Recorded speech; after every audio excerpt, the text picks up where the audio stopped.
2025년 서울의 심장은 여느 때와 같이 바쁘게 뛰고 있었다. 마천루의 그림자가 아스팔트 위로 길게 늘어지는 오후, 강남의 한 중소기업 기획 두 팀 사무실은 정체된 공기와 미세한 소음으로 가득 차 있었다. 키보드를 두드리는 타건음, 복합기에서 새어나오는 윙거리는 소리, 그리고 김 부장의 신경질적인 헛기침 소리가 공간의 유일한 배경음악이었다. 이도현은 자신의 자리에 못 박힌 듯 앉아 모니터만 응시하고 있었다. 그의 책상은 그의 성격을 대변하는 듯 했다.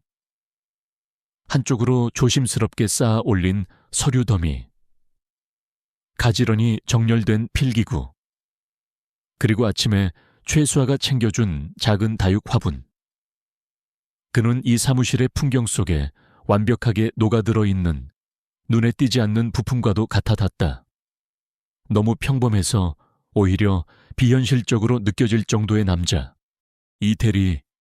날카로운 김 부장의 목소리가 그의 고막을 찔렀다.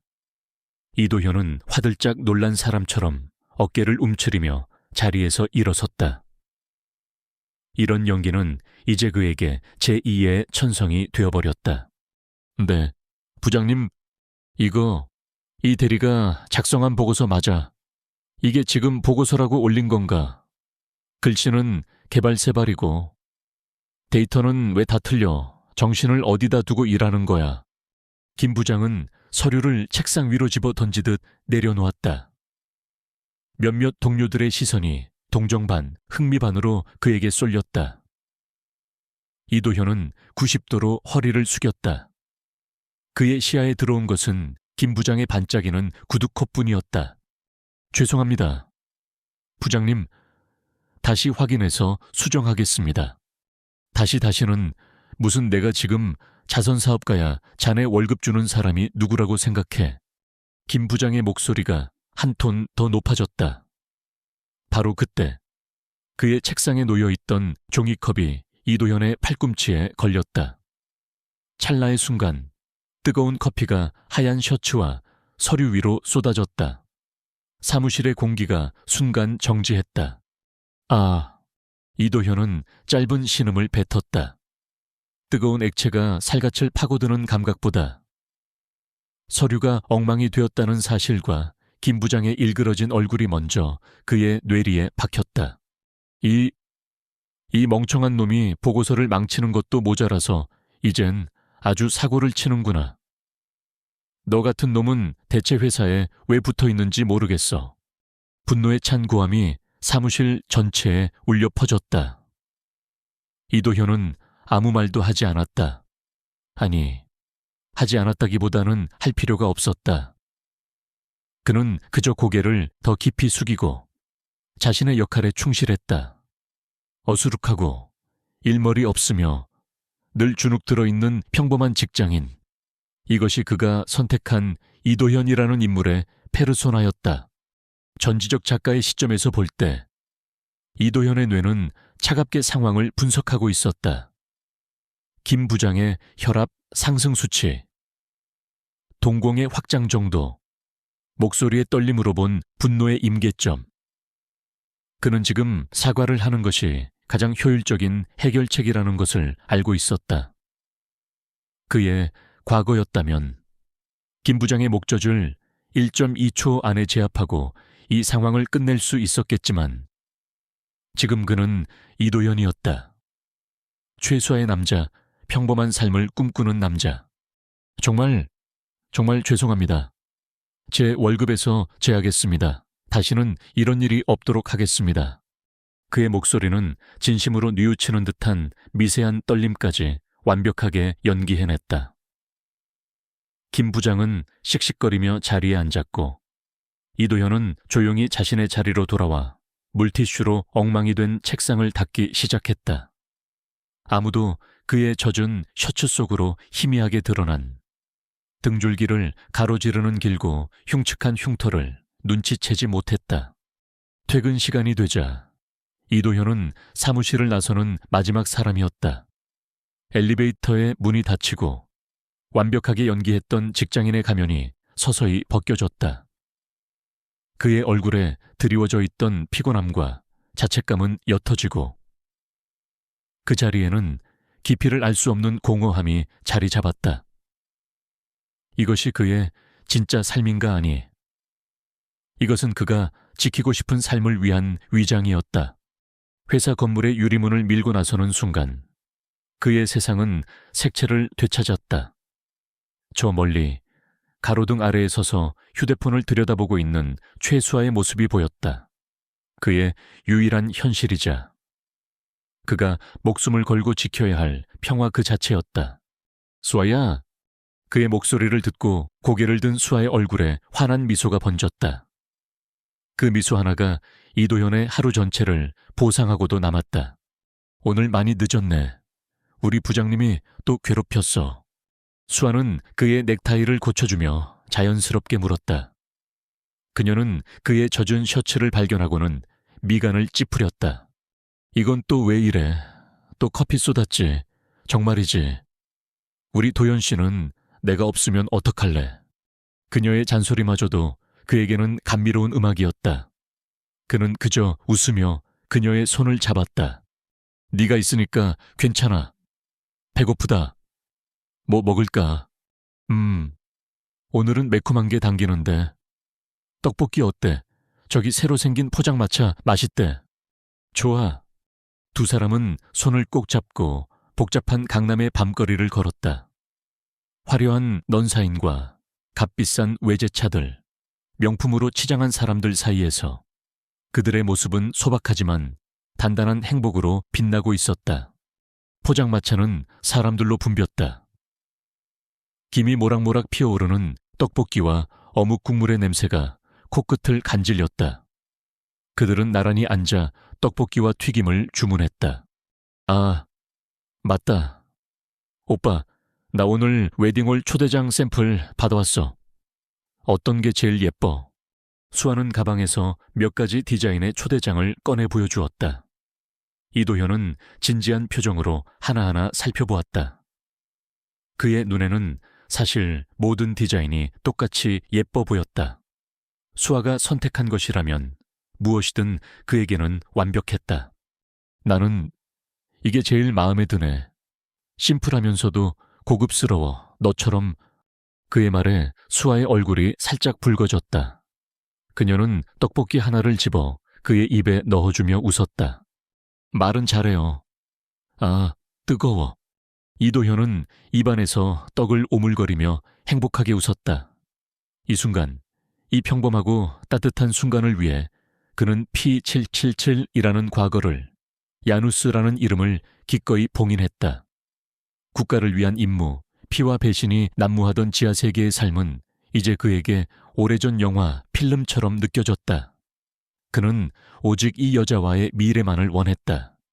떡볶이 소스가 입가에 묻은 수아를 보며 그는 자연스럽게 휴지를 뽑아 그녀의 입가를 닦아주었다. 그의 손길은 한치의 오차도 없이 부드럽고 정확했다.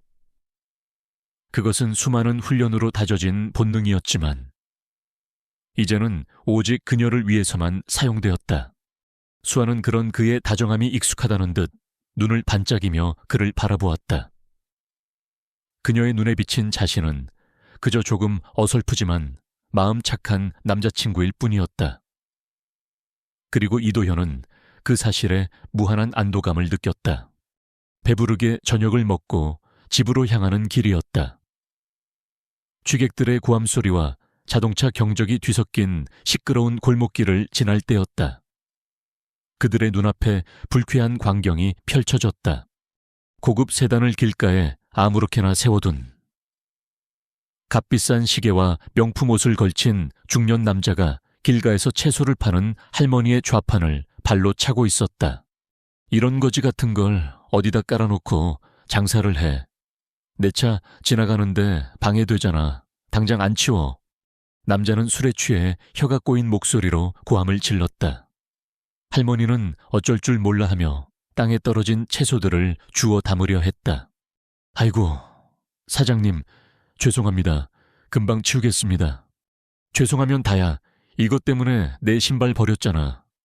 이거 얼마짜린 줄 알아? 남자는 막무가내로 행패를 부렸다. 주위 사람들은 그저 쳐다볼 뿐. 누구 하나 선뜻 나서지 못했다.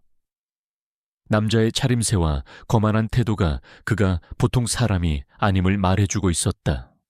그때 수아가 이도현의 팔을 잡았다. 그녀의 눈에는 분노가 서려 있었다. 오빠, 저 사람 너무하는 거 아니야. 가서 말려야지.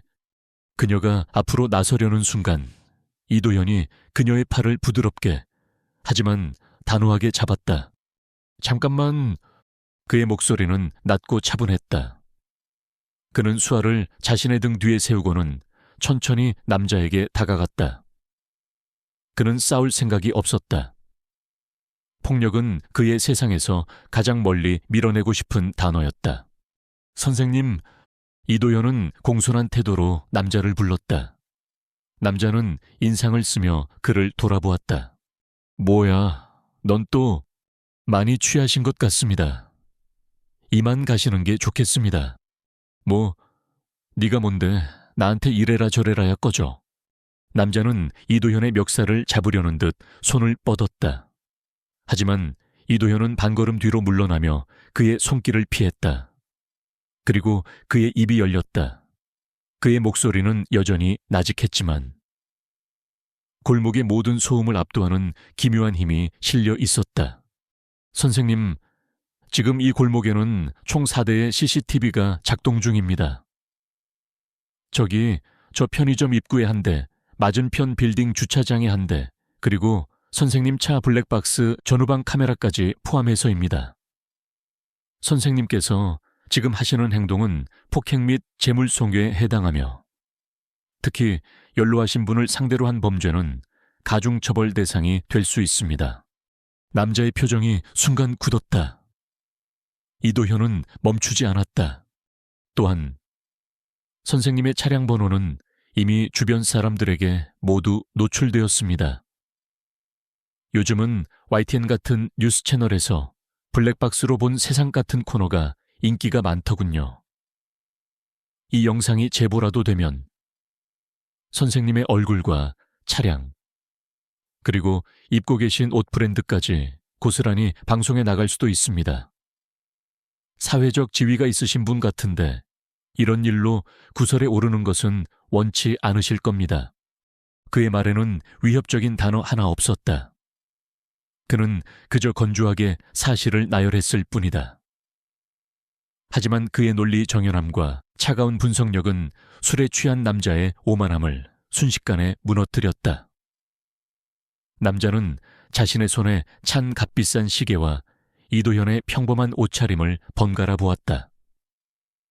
이 상황은 그가 이해할 수 있는 범주를 벗어나 있었다. 그는 갑자기 두려움을 느꼈다. 눈앞의 남자는 평범해 보였지만 그의 눈빛은 모든 것을 꿰뚫어 보는 듯했다. 재수 없는 놈. 남자는 짧게 욕설을 내뱉고는 허둥지둥 자신의 채 올라타 급하게 사라졌다. 골목에는 다시 정적이 찾아왔다. 할머니는 고마움과 놀라움이 뒤섞인 눈으로 이도현을 바라보았다. 아이고, 총각 고마워요. 정말 고마워요. 별 말씀을요. 조심해서 들어가십시오. 이도현은 떨어진 채소를 함께 주워 담아드린 후 할머니가 연신 고개를 숙이는 것을 뒤로 하고 수에게 돌아왔다. 수아는 경이로운 눈으로 그를 보고 있었다. 오빠, 대단하다. 어떻게 그렇게 말을 잘해. 꼭 변호사 같았어. 이도현은 다시 어색하게 웃으며 머리를 긁적였다. 아니야. 그냥 상식적인 거잖아. 가자. 늦었다. 그는 아무렇지 않은 척 그녀의 손을 잡고 다시 걷기 시작했다. 하지만 그의 등 뒤로 쏟아지는 수아의 존경심 가득한 시선을 그는 똑똑히 느끼고 있었다. 그의 위장이 오늘 밤 아주 잠시 동안 균열을 일으켰다는 것을 그는 알고 있었다.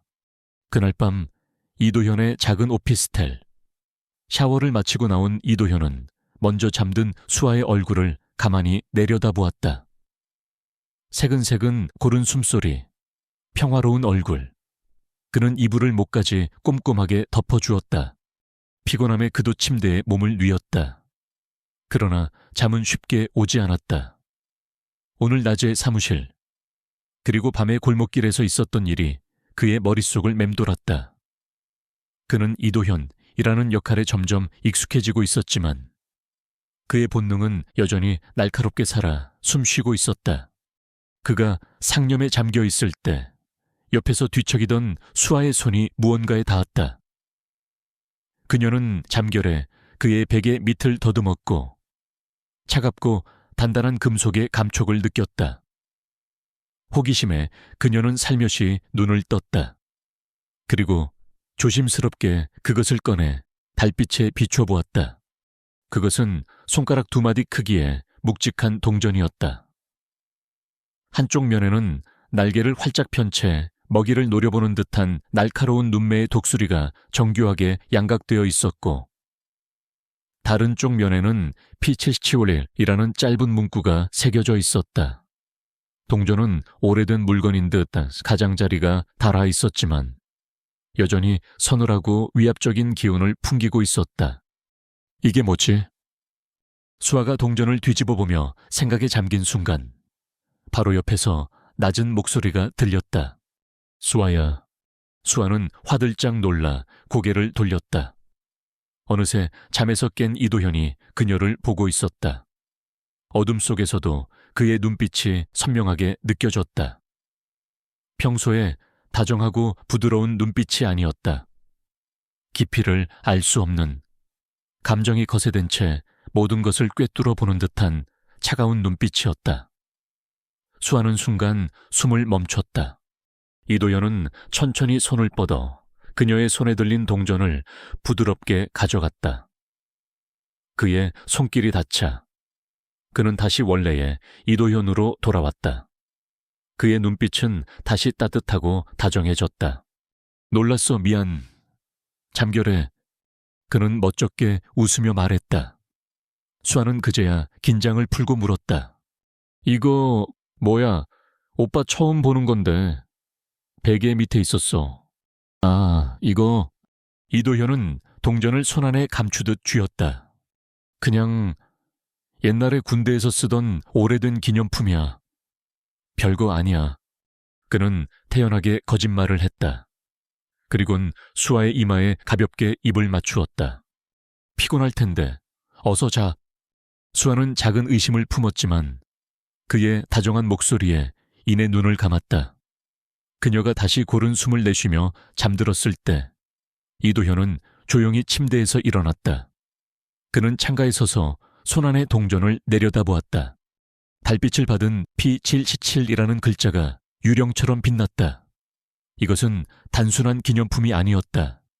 이것은 그의 또 다른 이름이자 그의 피와 땀, 그리고 수많은 죽음으로 얼룩진 과거 그 자체였다. 그는 이 동전과 함께 과거를 묻었다고 생각했지만 과거는 결코 쉽게 사라지지 않는다는 것을 그는 알고 있었다. 그는 동전을 꽉 쥐었다.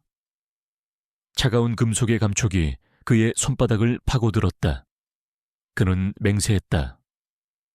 어떤 일이 있어도 이 평화로운 세상을, 최수아라는 그의 세상을 반드시 지켜내겠다고. 설령 그 끝에 다시 한번 야누스가 되어야만 한다 해도 창밖으로 보이는 서울의 야경은 화려하고 평화로웠다. 하지만 이도현은 알고 있었다. 그 화려함 아래에는 언제 터질지 모르는 시한폭탄 같은 위험들이 도사리고 있다는 것을. 그리고 오늘 밤 그는 그 위험 중 하나가 자신들의 평온한 삶, 바로 턱 밑까지 다가왔음을 직감하고 있었다. 그것은 폭풍 전의 고요함이었다. 그리고 그는 그 폭풍의 눈을 향해 걸어 들어갈 준비를 해야만 했다. 이튿날 아침 이도현의 오피스텔은 희망으로 가득 찬 햇살과 커피 향으로 채워졌다. 어젯밤의 미묘한 긴장감은 간밤의 꿈처럼 사라진 듯 했다. 그 중심에는 최수아가 있었다. 그녀는 평소보다 1시간이나 일찍 일어나 부엌에서 콧노래를 흥얼거리고 있었다. 그녀의 눈은 별처럼 반짝였고 얼굴에는 감출 수 없는 설렘과 기쁨이 만연했다. 무슨 좋은 일 있어. 아침부터 기분이 날아갈 것 같네. 이도현은 잠이 덜 깬 얼굴로 그녀의 허리를 감싸 안으며 물었다. 그의 목소리에는 따스한 애정이 묻어났다. 수아는 뒤를 돌아 그의 뺨에 입을 맞추고는 마치 비밀을 말하듯 속삭였다. 나 엄청난 기회를 잡았어. 오빠. 그녀의 손에는 한 통의 이메일이 출력된 종이가 들려 있었다. 유진그룹 창립 50주년 기념 VIP 파티 주얼리 디자인 협업 제안. 대한민국 재계서열 5위 안에 드는 거대 기업의 이름이 선명하게 박혀 있었다. 유진그룹에서 연락이 왔어. 이번 창립 기념 파티에 메인 주얼리를 내 디자인으로 하고 싶대. 내가. 그녀는 자기 자신을 가리키며 믿을 수 없다는 듯 웃었다. 수아는 지난 몇 년간 자신만의 작은 공방에서 묵묵히 실력을 갈고 닦아 온 무명의 디자이너였다. 그녀의 디자인은 독창적이고 섬세했지만 거대한 자본과 인맥이 지배하는 이 업계에서 그녀의 재능이 빛을 보기란 하늘의 별 따기였다. 그런데 그런 그녀에게 대한민국 최상류층이 모두 모이는 자리에 그녀의 작품을 선보일 기회가 찾아온 것이다. 이거 봐. 내 포트폴리오를 우연히 보게 됐는데 이번 파티 컨셉인 별의 눈물과 내 디자인 철학이 잘 맞는 것 같대. 이건 내 인생의 기회야. 오빠, 이 프로젝트만 성공하면 우리 결혼할 때 대출 없이 집 살 수도 있고 나도 내 이름으로 된 번듯한 브랜드를 가질 수 있어. 수아는 미래에 대한 청사진을 신나게 늘어놓았다. 그녀의 목소리는 꿈과 희망으로 떨리고 있었다. 이도현의 시선은 그녀의 행복한 얼굴과 종이 위에 박힌 유진그룹이라는 글자를 번갈아 오갔다. 유진그룹. 그 이름은 이도현의 뇌리에 경고등을 켰다. 그가 PHC7로서 관리하던 수많은 데이터베이스 속에서 유진그룹은 특별관리 대상으로 분류되어 있었다. 합법과 불법의 경계를 아슬아슬하게 넘나드는 경영 방식, 정계와의 검은 유착, 그리고 무엇보다 오너 일가의 상식을 벗어난 행태들, 그리고 그의 머릿속에 한 인물의 프로필이 떠올랐다. 이름 강민혁, 장민허 소속 유진그룹 전략기획실장. 유력한 3대 후계자. 특이사항 분노 조절장애 의심, 약물 복용 전력. 다수의 폭행 및 성추문 사건을 부친의 권력으로 무마. 목표물을 정하면 수단과 방법을 가리지 않고 파괴하는 성향. 별명 파괴자 The Destroyer. 이도현의 심장이 차갑게 내려앉았다. 그의 요원 시절 본능이 비명을 지르고 있었다. 안 돼. 저곳은 수아가 발을 들여서는 안 될 맹수의 소굴이다. 저들은 수아의 순수한 열정을 이용하고 더러운 발로 그녀의 꿈을 짓밟아 버릴 것이다. 그는 당장 이 제안을 거절하라고 말해야 했다. 그곳이 얼마나 위험한 곳인지, 강민혁이 어떤 인간인지 알려줘야 했다. 하지만 그는 입을 열 수 없었다. 그의 눈앞에는 자신의 힘으로 마침내 기회를 잡았다고 믿으며 눈물까지 글썽이는 사랑하는 여자가 있었다. 그녀의 저 순수한 기쁨을 그가 어떻게 짓밟을 수 있단 말인가. 그가 그토록 지키고 싶었던 그녀의 평범한 행복과 꿈을 바로 그 자신이 앗아갈 수는 없었다. 이도현은 짧은 순간 수만 가지 경우의 수를 시뮬레이션했다. 최악의 상황, 최선의 방어, 결국 그는 결정을 내렸다. 운명이 그녀를 그곳으로 이끈다면 그는 그림자가 되어 그녀를 지킬 것이다. 그녀의 행복을 위한 그의 선택이었다. 정말 잘 됐다. 수아야, 네가 얼마나 노력했는지 내가 알잖아. 당연한 결과야. 그는 애써 미소를 지으며 그녀를 꽉 안아주었다. 그의 품에 안긴 수아는 그의 내면에서 벌어지는 격렬한 전쟁을 전혀 눈치채지 못했다. 고마워, 오빠. 내가 정말 잘해볼게. 이도현은 그녀의 머리를 쓰다듬으며 창밖을 보았다. 맑게 갠 서울의 하늘이 그에게는 곧 다가올 폭풍의 전조처럼 보였다. 그로부터 2주 후 유진그룹 창립 50주년 기념 파티가 열리는 날이었다. 파티장은 서울의 최고급 호텔 최상층 스카이 킹덤에서 열렸다. 바닥부터 천장까지 이어진 통유리창 너머로 서울의 야경이 보석처럼 펼쳐져 있었고 내부는 수억 원을 호가하는 예술작품과 화려한 샹들리에로 장식되어 있었다. 공기 중에는 값비싼 향수 냄새와 위선적인 웃음소리 그리고 보이지 않는 권력의 암투가 뒤섞여 떠다녔다. 이도현은 빌린 턱시도를 입고 그 풍경 속에 서 있었다. 그는 이곳의 완벽한 이방인이었다. 주변의 모든 것이 그에게는 분석하고 경계해야 할 대상일 뿐이었다. 그는 샴페인 잔을 든 채 조용히 움직이며 파티장의 구조, 비상구의 위치, 그리고 CCTV의 사각지대를 파악했다. 그의 눈은 웃고 있었지만 동공은 냉철하게 주변을 스캔하고 있었다. 반면 최수아는 조금 긴장하면서도 자신의 작품이 전시된 곳에서 눈을 떼지 못했다. 파티장의 중앙. 가장 주목받는 곳에 그녀가 2주간 밤을 세워가며 만든 주얼리 세트. 별의 눈물, Tears of the Star. 이 벨벳 스탠드 위에서 영롱한 빛을 발하고 있었다.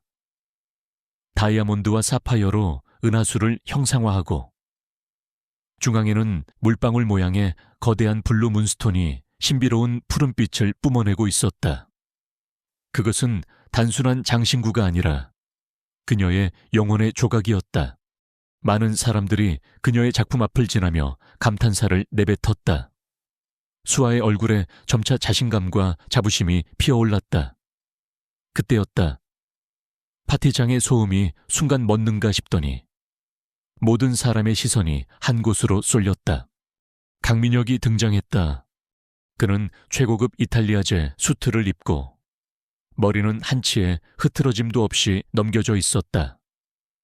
그의 얼굴에는 사람을 끄는 매력적인 미소가 걸려 있었지만 그 눈빛은 모든 것을 자신의 발 아래로 보는 듯한 오만함으로 가득 차 있었다. 그는 파티의 주인이자 이 공간의 왕이었다. 그의 시선이 파티장을 천천히 훑었다. 그러다 한 곳에 멈췄다. 명품과 성형으로 치장된 다른 여자들과는 달리 소박하지만 단아한 드레스 차림으로 자신의 작품 옆에 서 있는 최수아. 그녀의 순수하고 진실된 아름다움이 비뚤어진 그의 소유욕을 자극했다. 강민혁은 미끄러지듯 그녀에게 다가갔다. 그의 등장을 눈치챈 사람들이 슬금슬금 길을 터주었다. 처음 보는 얼굴인데 작품만큼이나 아름다우시군요. 그는 수아의 손을 잡고 손등에 입을 맞추는 신용을 했다. 그의 행동은 신사적으로 보였지만 그의 눈빛은 노골적으로 그녀를 훑고 있었다. 수아는 불쾌감을 느끼며 조심스럽게 손을 뺐다. 칭찬 감사합니다. 유진그룹 전략기획실장님이시죠? 말씀 많이 들었습니다. 오, 나를 아는군. 영광인데 오늘 파티가 끝나고 나랑 단둘이 이 야경을 감상할 영광을 줄 수 있겠나. 그의 노골적인 제안에 수아의 얼굴이 굳었다. 그녀는 단호하게 고개를 저었다. 죄송하지만 저에게는 약혼자가 있습니다. 저기 있는 사람입니다. 수아는 조금 떨어진 곳에서 자신을 지켜보고 있는 이도현을 가리켰다. 강민혁의 시선이 이도현에게로 향했다.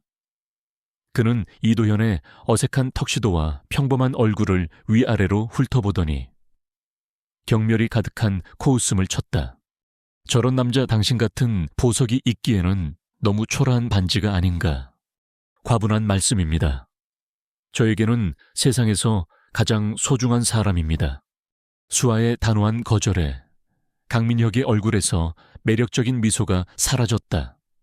그의 자존심에 상처가 난 것이다. 그는 이 파티에서, 아니, 이 나라에서 자신이 원하는 것을 거절당해 본 적이 거의 없었다. 그의 표정이 차갑게 변했다. 그래, 소중한 사람이라. 그럼 당신이 소중하게 생각하는 이것들은 어떤가 볼까? 그는 갑자기 몸을 돌려 별의 눈물을 바라보았다. 그는 목걸이를 집어들고는 마치 시장에서 생선을 고르듯 까다롭게 뜯어보았다. 별의 눈물이라. 이름은 거창하군. 근데 이거 진짜 다이아몬드는 만나 길거리에서 파는 싸구려 큐빅이랑 별 차이가 없어 보이는데. 그의 목소리는 파티장 전체에 울릴 만큼 컸다. 주변의 웃음소리가 비수처럼 수아의 가슴에 박혔다. 그녀의 얼굴이 하얗게 질렸다. 그건 최상급 다이아몬드와 스리랑카산 블루 문스톤입니다. 아, 그래. 내 눈에는 그냥 반짝이는 돌멩이로밖에 안 보이는데. 이런 걸 우리 그룹의 50주년 기념 파티에 내놓다니. 담당자가 누군지 몰라도 아주 미적 감각이 쓰레기 수준이군. 그는 경멸적으로 말하며 모두가 보는 앞에서 목걸이를 든 손에 힘을 주기 시작했다. 수아가 필사적으로 외쳤다. 안 돼요. 하지만 너무 늦었다. 아빠직. 섬뜩한 소리와 함께 수아의 영혼이 담겨있던 물방울 모양의 블루 문스톤이 강민혁의 소나귀에서 산산조각 났다. 그는 부서진 보석의 파편들을 마치 쓰레기를 버리듯 바닥에 흩뿌렸다. 이런 쓰레기는 원래 있어야 할 곳에 있는 게 어울리지. 정적이 흘렀다. 수아는 아무 소리도 들리지 않는 진공 속에 있는 것 같았다. 그녀의 세상이, 그녀의 꿈이 저 차가운 대리석 바닥 위에서 가루가 되어 흩어지고 있었다. 그녀의 눈에서 뜨거운 눈물이 뺨을 타고 흘러내렸다. 바로 그 순간이었다. 이도현이 움직였다. 그는 사람들 사이를 헤치고 나왔다. 전지적 작가의 시점에서 본 그의 내면은 모든 통제 시스템이 비상사태를 선포한 핵발전소와 같았다. 그의 뇌는 단 하나의 명령을 내리고 있었다. 목표 강민혁, 위험 요소 제거, 즉시 실행. 그의 모든 근육이 폭발할 듯이 긴장했고 그의 동공은 이미 사리로 가득 차 있었다. 그의 손가락이 상대를 제압하기 위한 최적의 경로를 그리고 있었다. 목, 관자놀이, 명치, 0.5초면 충분했다. 하지만 그의 시야에 무너져 내리듯 울고 있는 수아의 모습이 들어왔다. 수아, 그의 세상, 그의 평화. 만약 그가 여기서 강민혁을 공격한다면 결과는 자명했다. 파티는 아수라장이 될 것이고 그는 체포될 것이다. 그의 신원은 곧바로 노출될 것이고 P77의 존재가 세상에 알려질 수도 있었다. 그리고 최수아는 살인 미수범의 약혼녀라는 꼬리표를 평생 달고 살아야 할 것이다. 그는 그녀를 지키기 위해 그녀의 세상을 파괴할 수는 없었다. 이도현은 거의 초인적인 의지력으로 자신의 모든 본능을 억눌렀다. 끓어오르는 용암 같은 분노를 심장 가장 깊은 곳으로 밀어 넣었다. 그의 근육이 이완되고 사리로 가득 찼던 눈은 다시 겁에 질린 평범한 남자의 그것으로 돌아왔다. 그는 강민혁의 앞에 섰다. 그리고 그의 인생에서 가장 굴욕적인 연기를 시작했다. 그는 90도로 허리를 숙였다. 그의 등이 바닥과 평행을 이루었다. 그의 목소리는 계산된 떨림과 함께 터져 나왔다. 죄송합니다, 티우기아님. 티우기아. 재벌가의 아들이나 손자를 높여 부르는 말. 제 약혼녀가 아직 어려서 세상 물정을 잘 모릅니다. 티우기아님의 심기를 불편하게 해드렸다면 다 제 잘못입니다. 제가 제대로 가르치지 못한 탓입니다. 그는 감히 고개를 들지 못했다. 그의 시선은 강민혁의 구두코와 바닥에 흩어진 푸른 보석 가루에 고정되어 있었다. 부디 노여움을 풀어주십시오. 제발 한 번만 참아주십시오. 그의 비굴한 애원은 강민혁의 오만함을 극도로 만족시켰다. 강민혁은 승리자의 미소를 지으며 이도현의 어깨를 경멸적으로 툭툭 쳤다. 그래, 자네처럼 분수를 아는 놈이 어떻게 저런 여자랑 약혼했는지 모르겠군. 잘 가르치도록 해. 다시는 내 눈에 띄지 않는 게 좋을 거야. 둘 다 강민혁은 마지막 말을 남기고는 아무 일도 없었다는 듯 전신 치추 묶여있던 파티장의 시간은 다시 흐르기 시작했다. 사람들은 애써 다른 화제로 시선을 돌리며 수군거렸다. 이도현은 천천히 허리를 폈다. 그는 수에게 다가가 그녀의 어깨를 감쌌다. 수아야, 괜찮아. 가자. 여기서 나가자. 하지만 수아는 그를 뿌리쳤다. 그녀는 배신감과 실망감, 그리고 이해할 수 없는 슬픔이 뒤섞인 눈으로 그를 바라보고 있었다. 자신의 꿈이 짓밟혔을 때보다 사랑하는 남자가 다른 사람 앞에서 저렇게까지 비굴하게 무릎 꿇는 모습을 본 것이 그녀에게는 더 큰 상처였다. 그녀는 아무 말도 하지 않고 눈물을 흘리며 파티장을 뛰쳐나갔다. 이도현은 차마 그녀를 따라갈 수 없었다. 그는 그 자리에 서서 차갑게 식어가는 대리석 바닥 위에 흩어진 별의 눈물의 잔해를 내려다볼 뿐이었다. 그들의 평온했던 세상에 돌이킬 수 없는 균열이 생겨버렸다. 그리고 그 균열의 시작점에 서 있는 강민혁이라는 이름이 이도현의 뇌리에 붉은 낙인처럼 새겨졌다. 평화를 위한 그의 인내는 바로 오늘 밤 끝이 났다. 최수아는 자신의 작은 공방에 홀로 앉아 있었다. 파티장에서 뛰쳐나온 후 그녀는 집으로 가지 않고 이곳으로 향했다. 이곳은 그녀의 꿈과 열정이 담긴 성역이었고 상처받은 그녀가 기댈 수 있는 유일한 피난처였다. 작업대 위에는 아직 완성되지 않은 귀걸이와 원석들이 흩어져 있었다. 며칠 전까지만 해도 희망으로 반짝이던 것들이 이제는 그녀의 깨진 꿈의 파편처럼 보였다. 그녀의 머릿속은 온통 혼란으로 가득했다. 강민혁의 경멸적인 얼굴, 산산조각 난 별의 눈물, 그리고 사람들의 조롱 속에서 90도로 허리를 숙이고 있던 이도현의 뒷모습. 그녀는 그의 마음을 이해하려 애썼다. 그가 자신을 보호하기 위해, 상황을 수습하기 위해 어쩔 수 없이 그랬을 거라고. 하지만 머리로 이해하는 것과 가슴으로 받아들이는 것은 다른 문제였다. 그녀가 사랑한 남자는 비록 평범할지언정 부당함 앞에서는 침묵하지 않는 강직한 사람이었다. 골목길에서 할머니를 도와주던 그때처럼. 그런데 오늘 밤 그가 보여준 모습은 그녀가 알던 이도현이 아니었다. 띵! 그때 공방문에 달린 작은 종이 울리며 누군가 들어왔다. 수아는 고개를 들었다. 이도현이었다. 그는 말이 없었다. 그저 조용히 문을 닫고 그녀에게 다가왔다. 그의 얼굴에는 파티장에서의 비굴함도 평소의 온화함도 없었다.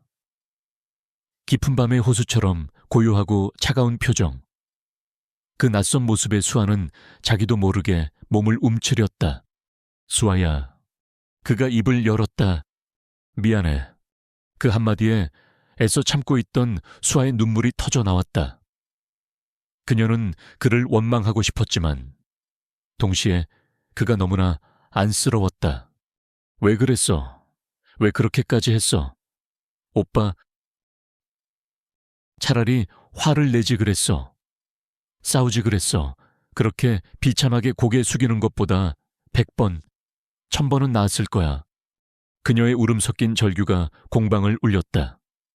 이도현은 아무 말 없이 그녀의 눈물을 받아내고 있었다. 그가 무언가 말하려는 순간이었다. 꽝! 거친 소리와 함께 공방문이 활짝 열렸다. 험악한 인상의 남자 2명이 술 냄새를 풍기며 들어섰다. 그들은 파티장에서 강민혁의 곁을 지키던 보디가드들이었다. 여기가 그 싸구려 보석 만든다는 계집의 공방 맞나? 한 명이 비죽거리며 말했다. 다른 한 명은 공방 안을 둘러보며 혀를 찼다. 어이구, 아주 가관이네. 이런 데서 만든 걸 우리 파티에 내놓으려고 했다니. 우리 도련님이 화내실 만도 하죠.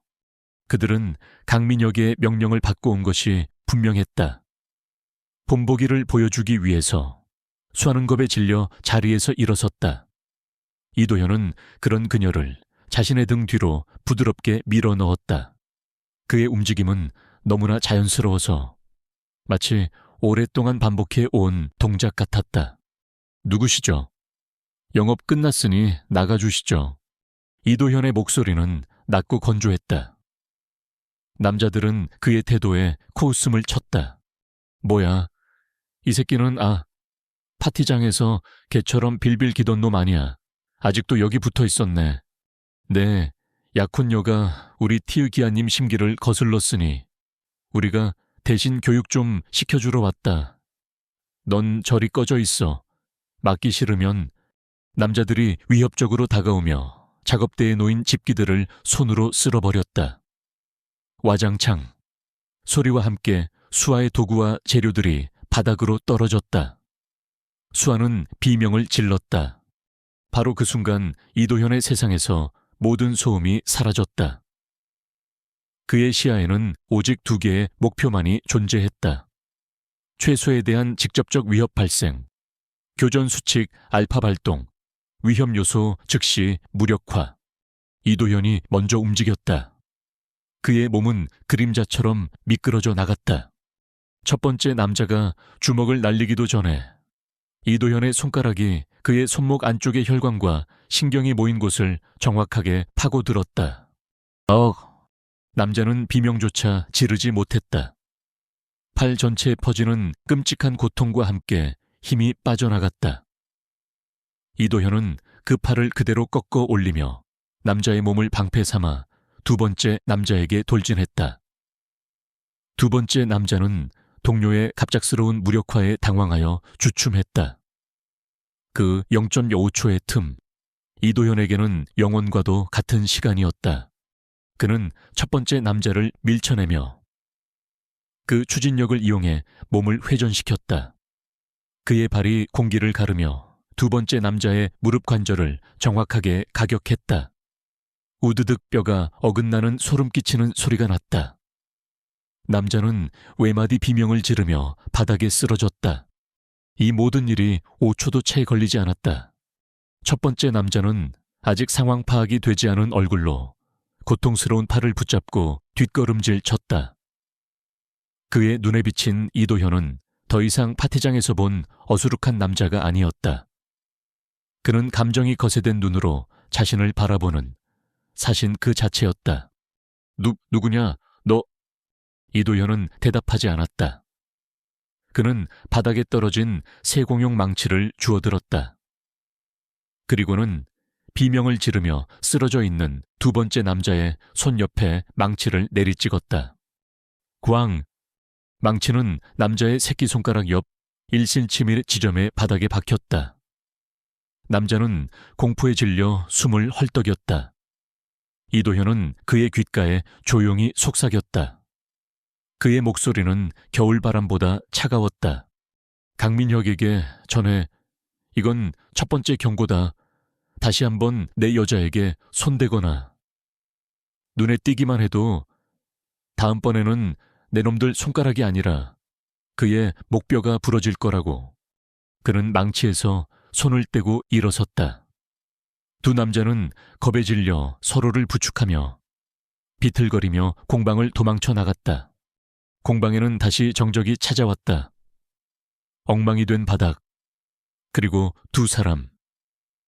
이도현은 천천히 수에게로 돌아섰다. 그의 얼굴은 다시 평소의 부드러운 표정으로 돌아오려 애쓰고 있었다. 하지만 수아의 눈에는 모든 것이 다르게 보였다. 그녀는 떨리는 손으로 입을 막았다. 눈앞의 남자는 자신이 사랑했던 이도현이 아니었다. 사람을 아무렇지 않게, 그리고 끔찍할 정도로 효율적으로 제압하는 모습. 급소를 정확하게 노리는 움직임, 그리고 그 모든 것을 행하면서도 눈 하나 깜빡하지 않는 냉혹함.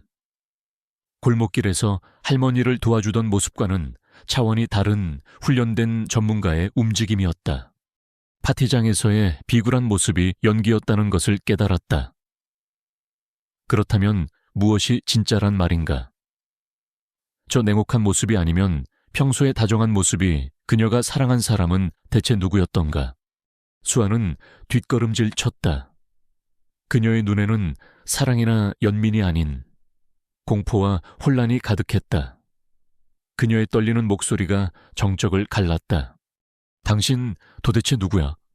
질문은 날카로운 칼날이 되어 이도현의 심장에 박혔다. 그가 가장 듣고 싶지 않았던, 그리고 언젠가는 듣게 될까봐 가장 두려워했던 질문이었다. 그의 완벽했던 위장은, 그의 평화로운 세상은 바로 그 순간 산산조각 나고 말았다. 한편 자신의 오피스텔에서 고급 와인을 즐기던 강민혁은 부하들의 전화를 받았다. 죄송합니다.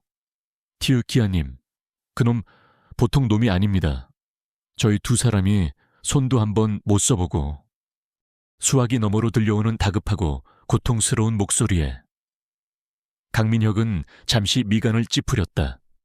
그러나 그의 얼굴에 떠오른 것은 분노가 아니었다. 기묘한 흥분과 즐거움이었다. 그는 따분한 사냥에 질려있던 참이었다. 그런데 예상치 못한 저항을 하는 사냥감이 나타난 것이다. 그래 개처럼 빌던 놈이 제법 쓸만한 이빨을 숨기고 있었나 보군. 그는 와인잔을 흔들며 창밖의 야경을 내려다보았다. 재밌어지기 시작했어.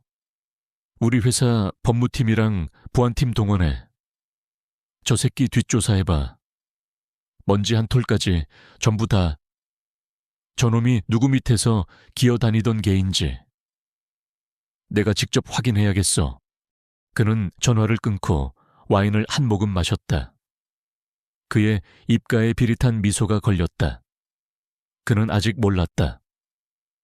자신이 지금 건드린 것이 사냥감이 아니라 자신을 잡아먹을 포식자라는 사실을, 그리고 그 대가가 자신의 실종으로 이어지리라는 것을. 강민혁은 더 이상 웃지 않았다. 그의 집무실은 거대한 정보전쟁의 사령부로 변해 있었다. 유진그룹의 법무팀과 최고 수준의 IT 보안팀이 총동원되었다. 그들의 임무는 단 하나, 이도현이라는 유령의 정체를 밝혀내는 것이었다. 결과는 실망스러우면서도 동시에 등골을 오싹하게 만들었다. 말이 안 됩니다. 실장님, 보안팀장이 땀을 뻘뻘 흘리며 보고했다. 그의 얼굴에는 당혹감과 약간의 공포가 서려 있었다. 이도현이라는 남자의 기록은 너무 깨끗합니다. 5년 전, 현재의 회사에 입사한 기록이 그의 인생의 첫 페이지입니다. 그 이전의 기록, 예를 들어 출생지, 가족관계, 학력, 심지어 군 복무 기록까지 국가 데이터베이스에 존재하지 않습니다. 누군가 의도적으로 지워버린 것처럼 완벽한 백지 상태입니다. 강민혁은 수십 장의 보고서를 책상 위로 집어 던졌다. 보고서에는 정보 확인 불가, 접근 권한 없음이라는 문구만 가득했다. 이것은 평범한 사람의 신상 정보가 아니었다. 이것은 국가 수준의 정보기관이 개입해야만 가능한 완벽한 신분 세탁의 증거였다. 그렇다는 건 저놈이 단순한 깡패가 아니라 정부 기관에 몸담고 있는 놈이라는 뜻이군. 강민혁의 눈이 위험하게 번뜩였다. 국정원 기무사, 아니면 그보다 더 깊은 곳, 그는 상관없다고 생각했다. 오히려 그의 비뚤어진 승부욕은 더욱 불타올랐다. 그는 유진그룹의 힘이 국가기관 하나쯤은 충분히 상대할 수 있다고 믿었다. 숨어있는 쥐새끼를 밖으로 끌어낼 가장 좋은 방법이 뭐지? 그는 혼잣말처럼 중얼거렸다. 쥐가 가장 아끼는 치즈를 미끼로 쓰는 거다. 그의 시선이 모니터에 떠있는 최수아의 사진으로 향했다.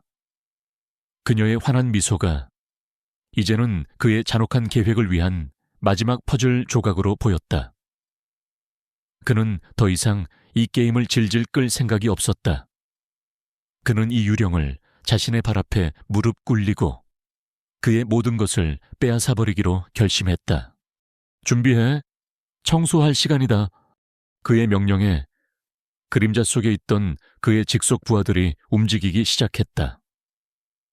그들은 어젯밤 공방에서 얻어맞은 어설픈 깡패들과는 차원이 다른 전직 특수부대 출신으로 구성된 그의 사설 경호팀이었다. 그날 오후 최수아는 여전히 공방에 있었다. 어젯밤의 충격으로 그녀와 이도현 사이에는 보이지 않는 벽이 생겼다. 그는 아침 일찍 회사에 급한 일이 있다며 나갔지만 두 사람 모두 그것이 핑계임을 알고 있었다. 수아는 엉망이 된 공방을 정리하며 마음을 추스르려 애썼다. 그녀는 그에게 물어야 할 질문이 수백 가지였지만 그 질문의 답을 듣는 것이 두려웠다. 그녀가 깨진 유리 조각을 쓸어 담고 있을 때 공방문이 조용히 열렸다. 이도현인 줄 알고 고개를 든 그녀의 얼굴이 굳었다. 검은 양복을 입은 감정을 읽을 수 없는 표정의 남자 2명이 서 있었다. 최수아 씨 되십니까? 한 남자가 정중하지만 위압적인 목소리로 물었다. 수아는 위협을 감지하고 뒷걸음질 쳤다. 누구세요? 저희와 잠시 같이 가주셔야겠습니다. 강민혁 실장님께서 찾으십니다. 남자들이 다가왔다. 수아는 비명을 지르며 뒷문으로 도망치려 했다. 하지만 다른 남자가 이미 그곳을 막고 있었다. 순식간에 한 남자가 그녀의 입을 막았고 다른 한 명은 그녀의 팔다리를 제압했다. 그녀의 의식은 무언가 달콤한 냄새가 나는 천이 코에 닿는 순간 어둠 속으로 빠르게 빨려 들어갔다. 모든 것은 소리 없이 그리고 신속하게 이루어졌다. 마치 전문적인 훈련을 받은 것처럼 이도현은 불길한 예감에 사로잡혀 있었다. 수아는 그의 전화를 받지 않았고 그의 문제도 답이 없었다. 그는 곧장 그녀의 공방으로 차를 몰았다. 공방문은 살짝 열려 있었고 안은 어지럽혀진 그대로였다. 바닥에는 그녀의 휴대폰이 떨어져 있었다. 그의 심장이 얼음장처럼 차가워졌다. 그는 주변을 둘러보았다. 공기 중에 남아있는 미세한 클로로포름 향, 그리고 바닥에 찍힌 군용 전투화에서나 볼 수 있는 특유의 신발 자국. 강민혁. 그의 입에서 분노와 사리가 뒤섞인 이름이 새어나왔다. 그의 모든 통제력이 끊어지는 순간이었다. 이도현이라는 가면은 산산조각 났고 오직 냉혹한 포식자 야누스만이 남았다. 그때 바닥에 있던 수아의 휴대폰이 진동했다. 발신자 표시 제한. 그는 망설임 없이 전화를 받았다. 여보세요? 수화기 너머로 강민혁의 여유로운 목소리가 들려왔다. 찾고 있나? 내 소중한 약혼녀 말이야. 이도현은 대답하지 않았다. 그의 숨소리조차 들리지 않았다. 보고 싶을 것 같아서 영상을 하나 보내주지. 잠시 후 그의 개인 휴대폰이 아닌 그가 비상용으로 가지고 다니던 대포폰으로 영상 파일 하나가 전송되었다. 그는 영상을 재생했다. 영상 속에는 의자에 묶인 채 의식을 잃은 수아의 모습이 보였다. 배경은 낡고 부식된 파이프와 경고 표시가 가득한 버려진 공장이었다. 이도현은 그곳이 어디인지 즉시 알아보았다. 한강 하류에 위치한 유진화학의 폐공장. 과거 유진그룹의 비자금 세탁과 문제 인물 처리를 위해 사용되다가 환경오염 문제로 폐쇄된 곳. 그들의 더러운 비밀이 묻혀있는 상징적인 장소였다. 강민혁의 목소리가 영상 위로 흘러나왔다. 내 여자를 살리고 싶으면 네가 기어다니던 구멍에서 혼자 기어나와. 오늘 밤 자정까지. 이 폐공장 중앙제어실로 와라. 경찰에 알리거나 쥐새끼 한 마리라도 데려오는 순간 내 예쁜 약혼녀는 여기서 유독가스 마시고 곱게 죽게 될 거야. 아, 물론 안타까운 가스 누출 사고로 처리되겠지만 아래, 네가 가진 모든 무기는 버리고 와. 넌 그냥 모든 걸 잃은 패배자처럼 기어 들어오는 거야. 알겠나, 유령 씨? 딱! 전화가 끊겼다. 이도현은 눈을 감았다. 그의 머릿속에서 수천 개의 작전 계획이 세워지고 무너졌다. 하지만 결론은 하나였다. 이것은 함정이다. 하지만 그는 기꺼이 그 함정으로 걸어 들어가야만 했다. 그가 움직이려던 순간 대포폰이 다시 한번 진동했다. 이번에는 암호화된 특수 신호였다. 그림자였다. 그는 전화를 받았다. 수화기 너머로 P777의 총책임자. 그림자 부장의 분노로 가득 찬 목소리가 들려왔다. P777. 지금 무슨 짓을 하고 있는 건가? 유진그룹이 자네의 신상을 캐기 위해 국가안보망 일부를 해킹하려 시도했다. 그리고 방금 자네 약혼녀가 납치된 사실을 확인했다. 상황이 통제를 벗어났다. 알고 있습니다. 이도현의 목소리는 감정이 없었다. 개인적인 문제로 조직 전체를 위험에 빠뜨리다니 실망이다. 야누스, 당장 위치를 보고해. P77I 개입한다. 최정의 침투조를 보내겠다.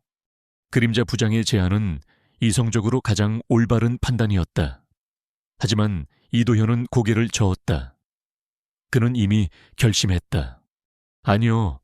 뭐라고? 이건 제 일입니다. 그의 목소리에는 거절할 수 없는 단호함이 실려 있었다. 야누스 프로토콜에 따라 모든 책임은 제가 집니다. 제 개인적인 문제 때문에 P77호의 존재가 노출되어서는 안 됩니다. 국가를 위험에 빠뜨릴 수는 없습니다. 야누스 프로토콜 P777의 요원이 임무 외적인 일로 정체가 노출될 위기에 처했을 때 조직의 개입 없이 독자적으로 상황을 처리하는 비공식 규약. 성공하면 모든 것이 묻히지만 실패하면 요원은 조직과 아무 관련 없는 버려진 카드가 되는 양날의 검과 같은 규약이었다. 자네 혼자서 유진그룹의 사설부대를 상대하겠다고 그건 자살행위야. 제가 시작한 일입니다. 제가 끝내겠습니다. 이도현은 더 이상 대화를 이어가지 않고 통신을 끊어버렸다. 그림자 부장은 수화기 너머에서 할 말을 잃었다. 그는 야누스 이도현이 어떤 남자인지 잘 알고 있었다. 한번 결정하면 그 누구도 그의 뜻을 꺾을 수 없었다. 이도현은 공방에 홀로 섰다. 그는 잠시 수아의 작업대를 바라보았다. 그곳에는 그녀의 온기와 꿈이 서려 있었다. 그는 주머니에서 낡은 P77 동전을 꺼냈다. 그리고 그것을 작업대 위에 조용히 올려놓았다. 만약 자신이 돌아오지 못한다면 이것이 그가 남기는 유일한 흔적이 될 것이다. 그는 모든 장비를 해제했다. 총, 칼, 통신기. 그는 오직 맨몸으로 가기로 했다. 강민혁의 규칙대로. 하지만 그것은 항복이 아니었다. 그는 자기 자신을 미끼로 던져 이 모든 비극의 근원인 강민혁의 목을 물어뜯을 생각이었다. 이도현은 공방문을 나섰다. 밤의 차가운 공기가 그의 뺨을 스쳤다. 그는 더 이상 이도현도 P77 요원 야누스도 아니었다. 그는 오직 사랑하는 여자를 구하기 위해 지옥으로 걸어 들어가는 한 남자일 뿐이었다. 그의 목적지는 단 하나. 유진화학 폐공장. 그의 등 뒤로 도시의 불빛이 아득하게 멀어지고 있었다. 유진화학 폐공장은 도시에 버려진 흉터처럼 한강변에 웅크리고 있었다. 붉게 녹슨 파이프들이 거대한 짐승의 뼈대처럼 얽혀 있었고 깨진 유리창들은 텅 빈 눈동자처럼 어둠 속을 응시했다. 공기 중에는 쇠가 삭는 냄새와 정체를 알 수 없는 화학약품의 잔향. 그리고 짙은 죽음의 기운이 감돌았다. 이곳은 법과 상식이 통하지 않는 강민혁의 왕국이었다. 이도현은 정문으로 들어가지 않았다. 그의 머릿속에 저장된 위성사진과 공장의 설계도가 3D 홀로그램처럼 펼쳐졌다. 그는 공장의 후면, 강과 맞닿아 있는 거대한 배수관으로 향했다. 사람의 허리 높이만한 배수관은 악취를 풍기고 있었지만 그의 발걸음에는 한치의 망설임도 없었다. 그는 쇠창살을 맨손으로 뜯어내고 소리 없이 어둠 속으로 몸을 밀어 넣었다. 배수관 내부는 축축하고 미끄러웠다. 그는 고양이처럼 소리 없이 움직였다. 그의 모든 감각은 야생의 맹수처럼 예민하게 날을 세우고 있었다. 공기의 흐름, 물방울 떨어지는 소리의 미세한 변화, 멀리서 들려오는 인간의 발소리, 이 모든 정보가 그의 뇌에서 실시간으로 분석되어 가장 안전하고 효율적인 침투 경로를 구성했다. 그는 내부 통로로 진입하는 데 성공했다. 이제 그는 강민혁의 왕국, 그 심장부로 들어온 것이다. 공장 내부는 거대한 미로와 같았다. 그는 그림자 속을 오가며 전진했다. 그때 그의 귀에 나직한 대화 소리가 잡혔다. 복도 모퉁이 너머 2명의 용병이 담배를 피우며 경계를 서고 있었다. 그들은 허리에 권총을 차고 목에는 무정이를 걸고 있었다. 전직 특수부대 출신다운 단단한 체격과 날카로운 눈빛. 어젯밤의 깡패들과는 질적으로 달랐다. 이도현은 숨을 죽였다. 그는 주변을 빠르게 스캔했다. 벽에 걸린 낡은 소화기, 바닥에 뒹구는 쇠 파이프 조각. 그는 쇠 파이프를 집어들었다. 그리곤 반대편 벽으로 힘껏 던졌다. 띠쨍그랑 날카로운 소리가 어둠을 가르자 용병들의 시선이 즉시 그쪽으로 향했다. 뭐야, 가서 확인해봐. 한 명이 경계하며 그쪽으로 다가서는 순간 이도현은 이미 그들의 등 뒤를 잡고 있었다. 그는 소리 없는 죽음의 신이었다. 그는 뒤에 남은 용병의 목을 팔로 감아 기도를 압박하는 동시에 다른 손으로 그의 입을 막았다. 컥 하는 소리와 함께 용병은 의식을 잃고 쓰러졌다. 다른 용병이 이상한 낌새를 채고 뒤를 돌아보는 순간 이도현의 손에 들려있던 소화기가 그의 안면을 강타했다. 퍽 하는 둔탁한 소리와 함께 용병은 비명 한 번 지르지 못하고 바닥으로 고꾸라졌다. 이도현은 쓰러진 용병들의 무정이와 총을 빼앗아 분해한 뒤 깊은 어둠 속으로 던져버렸다. 그는 살상이 목적이 아니었다. 그의 목표는 오직 최수하였다. 그는 계속해서 공장 중심부로 향했다. 하지만 강민혁이 그렇게 쉽게 길을 내어줄 리 없었다. 그는 곧 더 넓은 공간, 중앙 동력실로 이어지는 철제 계단에 다다랐다. 그곳은 조명이 비교적 밝았고 숨을 곳이 마땅치 않았다. 그리고 계단 위에는 4명의 용병이 기관 단총을 든 채 그를 기다리고 있었다. 함정이었다. 왔군, 유령씨. 그때 공장 전체에 설치된 스피커를 통해 강민혁의 목소리가 울려 퍼졌다. 그의 목소리에는 게임을 즐기는 듯한 여유와 잔인함이 묻어 있었다. 네, 실력이 어느 정도인지 궁금했는데 내부하 2명을 그렇게 쉽게 처리하다니. 제법이군. 하지만 이젠 숨바꼭질은 끝이야. 정정당당하게 한번 붙어보자고. 용병들이 일제히 그에게 총구를 겨눴다. 다다다다다. 총알이 비처럼 쏟아졌다. 이도현은 몸을 날려 거대한 기계 설비 뒤로 몸을 숨겼다. 총알이 쇠기둥에 부딪히며 불꽃을 튀겼다. 이도현은 냉정하게 상황을 판단했다. 정면 돌파는 불가능했다. 그는 기계 설비 뒤에 숨은 채 벽에 붙어있던 낡은 배전반을 보았다. 그는 허리춤에서 비상용 와이어를 꺼내 배전반의 전선 일부를 합선시켰다. 바지지직! 강렬한 스파크와 함께 동력실의 조명 절반이 꺼지며 주변이 어두워졌다. 용병들이 순간 당황하는 틈을 타 이도현은 짐승처럼 뛰쳐나갔다. 그는 총알을 피하며 지그재그로 달렸다. 그의 목표는 용병들이 아니라 그들 머리 위를 지나가는 낡은 증기 파이프였다. 그는 벽을 박차고 뛰어올라 증기 파이프의 밸브를 발로 힘껏 찼다. 오래된 밸브가 터지면서 고압의 수증기가 안개처럼 분출되어 순식간에 시야를 가렸다. 콜록 젠장, 놈을 놓쳤다. 용병들이 혼란에 빠진 사이 이도현은 이미 그들의 일부가 되어 있었다. 그는 짙은 수증기 속에서 유령처럼 움직였다.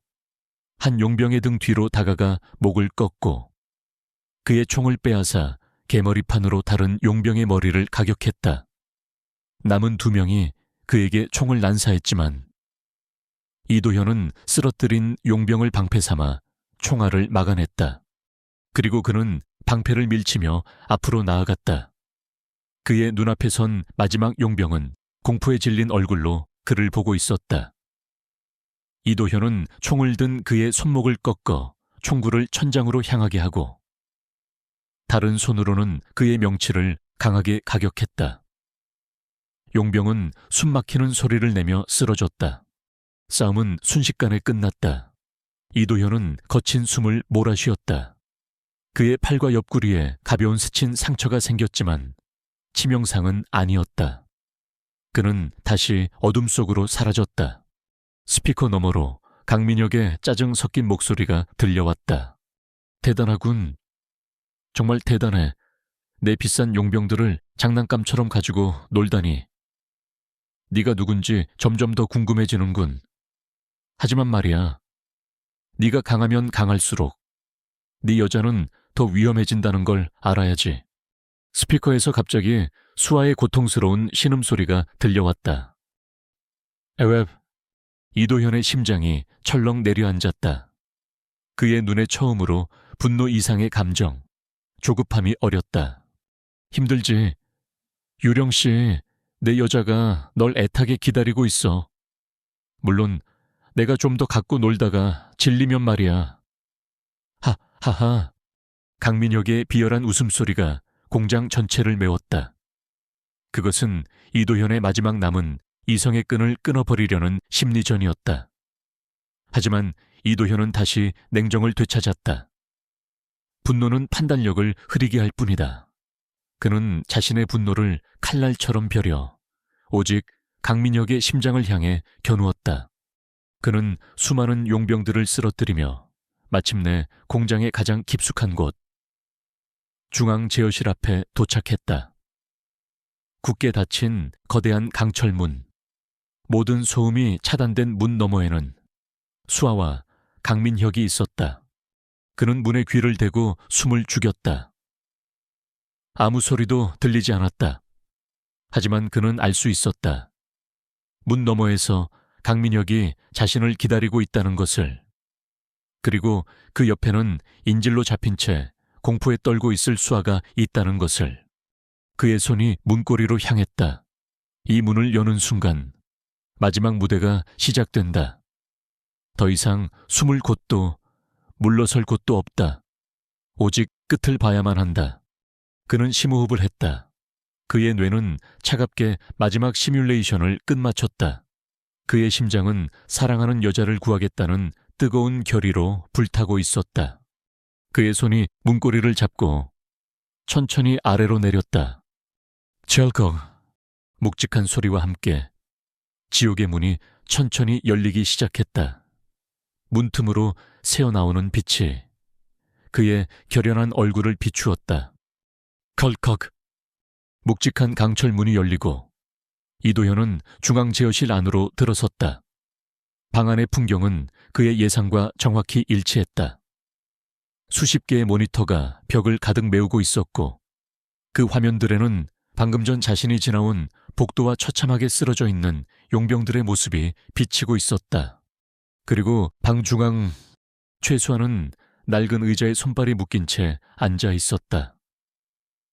그녀의 눈은 공포와 절망으로 가득 차 있었지만 이도현이 들어서는 것을 보자 그 안에 희미한 희망의 불꽃이 타올랐다. 그녀의 옆 거대한 제어 콘솔에 비스듬히 걸터앉은 강민혁이 그를 맞았다. 그의 얼굴에는 모든 것을 손에 넣은 자의 비열하고 만족스러운 미소가 걸려 있었다. 그의 손에는 검은색 권총이 들려 있었고 그 총구는 수아의 관자놀이를 정확히 겨누고 있었다. 방의 구석에는 마지막 남은 그의 최측근 경호원 2명이 총을 든 채 도사리고 있었다. 드디어 오셨군.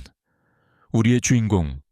예상보다 조금 늦었지만 아주 인상적인 등장이었어. 강민혁은 박수를 치며 말했다. 내 비싼 장난감들을 전부 망가뜨려 놓다니. 변상해야 하지 않겠어. 물론 넌 이제 그럴 돈도 목숨도 없겠지만. 이도현은 아무 말도 하지 않았다. 그의 시선은 오직 수아의 안전을 확인하는 데 고정되어 있었다. 그녀가 살아있다. 그것만이 중요했다. 왜 말이 없나 이제 와서 후회라도 되는 건가? 네가 처음부터 내 제안을 받아들였다면 기껏해야 네 여자만 좀 더러워지고 끝났을 텐데. 이를 이렇게까지 키운 건 바로 너야.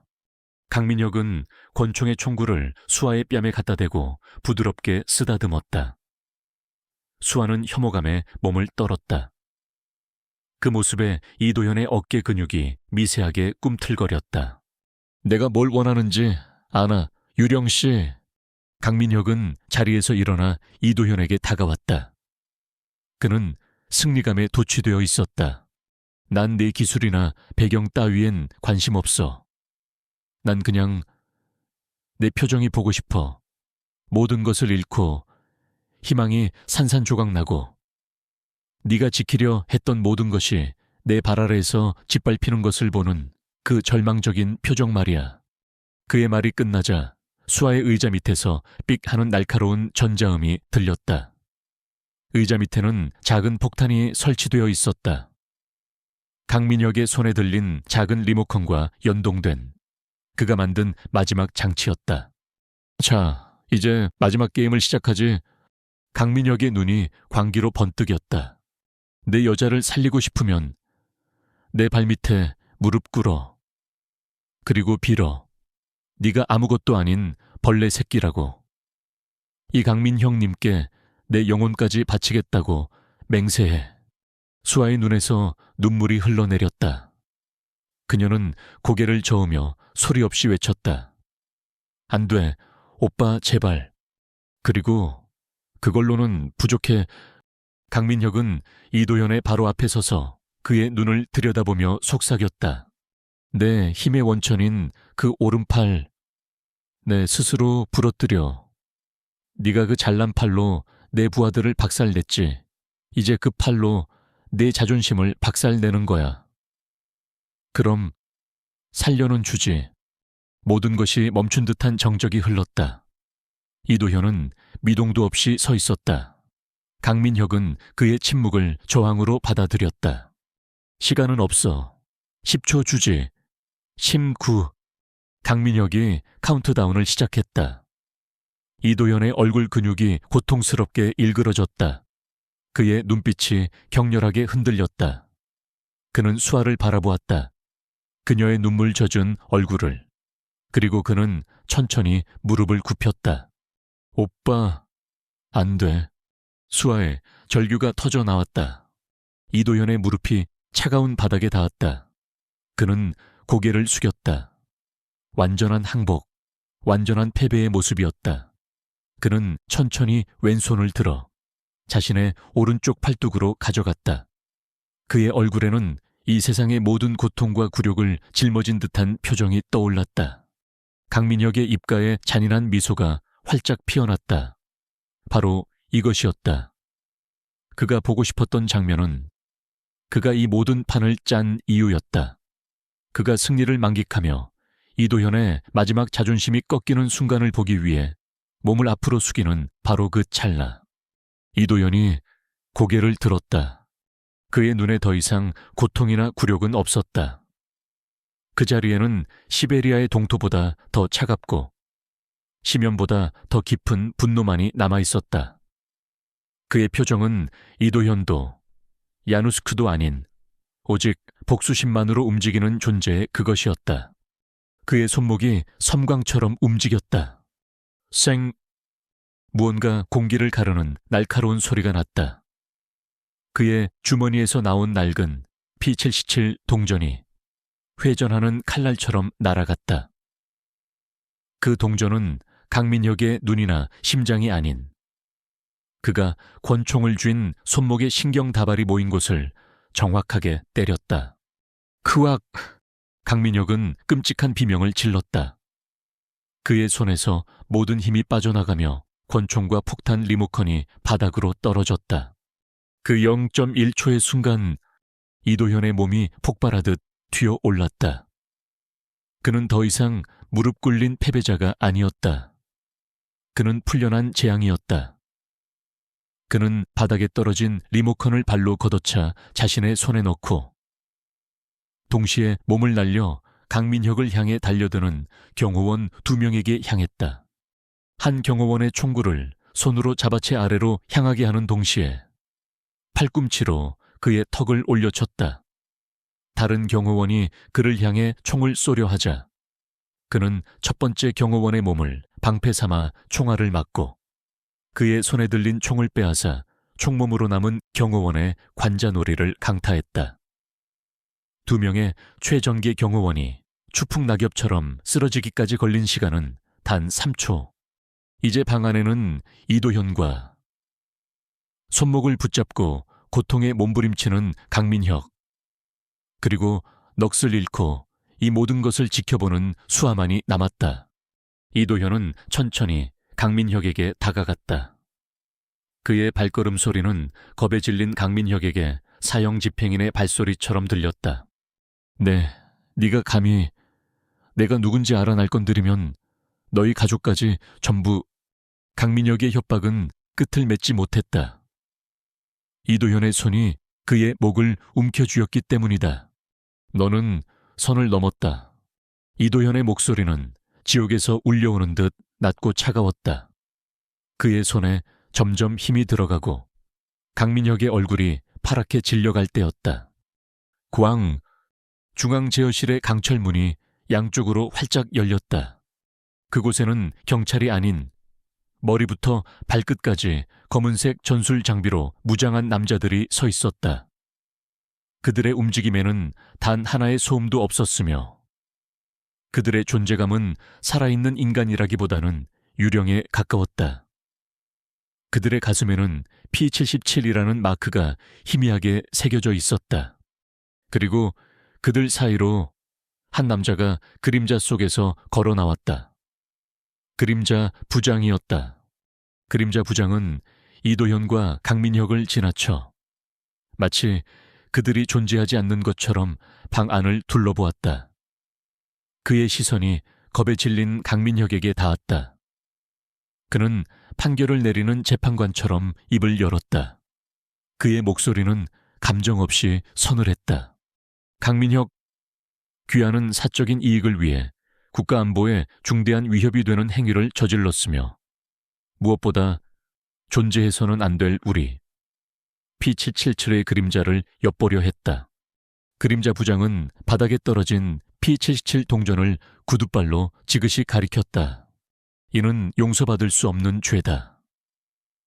지금 이 순간부로 유진그룹은 국가 안보 위협 대상으로 재분류되며 귀하는 P77의 내부 규약에 따라 처리될 것이다. 강민혁의 동공과 공포로 극도까지 확장되었다. P77. 그는 들어본 적 없는 이름이었다. 하지만 그 이름이 가진 무게는 그가 평생 믿고 의지해온 유진그룹이라는 이름과는 비교조차 할 수 없는 것임을 본능적으로 깨달았다. 그는 괴물을 건드린 것이 아니었다.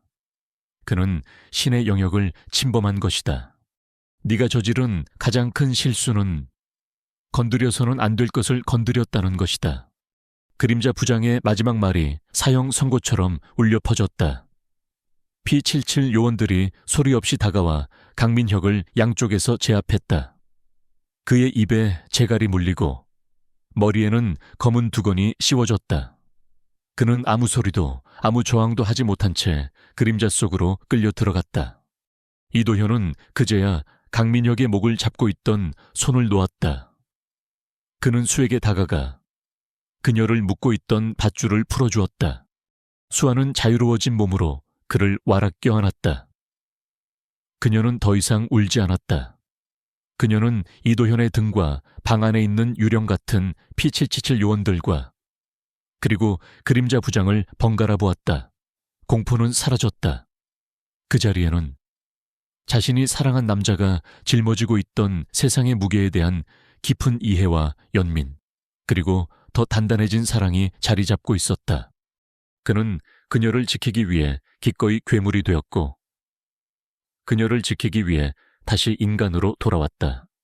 이도현은 그녀를 아는 채 그림자 부장을 바라보았다. 그림자 부장은 말없이 고개를 한번 끄덕여 보였다. 그것은 질책이자 또한 인정이었다. 심판은 끝났다. 이제 남은 것은 이 잿더미 위에서 새로운 평화를 찾아내는 것이었다. 유진화학 폐공장에서의 그 밤 이후 대한민국은 발칵 뒤집혔다. 사건의 시작은 유진그룹의 황태자 강민혁의 실종이었다.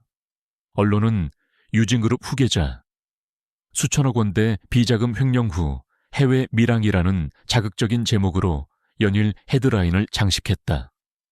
P777이 완벽하게 설계한 시나리오였다.